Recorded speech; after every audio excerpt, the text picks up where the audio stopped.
So there are multiple changes. The total number of pages of these two documents is over 1,000 pages. So there is a huge number of changes in these two documents. I'm going to focus on the changes that will impact on the manufacture and distribution of products, especially as they will impact on the qualified person and other quality professionals working in pharmaceutical manufacturing.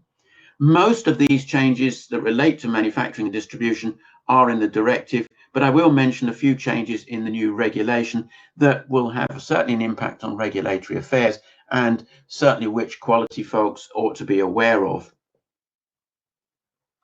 So the first is it's going to introduce a system for decentralized manufacturing and testing that is going to essentially be the same system that was introduced in the United Kingdom a year ago in the middle of 2025.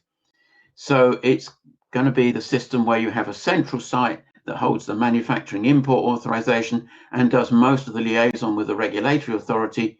That central site will supervise decentralized remote sites who will not hold manufacturing import authorization, will not have qualified persons. So it's going to be up to the QP at the central site to manage the remote sites.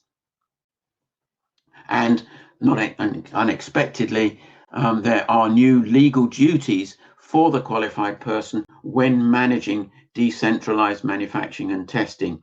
Obviously, to be responsible for supervising those activities, conduct regular audits, a periodic on-site visit at the sites, and provide a written confirmation to the regulatory authorities that those remote sites are complying with GMP, to notify at least annually the regulatory authority of the member state where the remote sites are, of any changes, and any changes that will have the potential to impact quality or safety, then they must be notified immediately.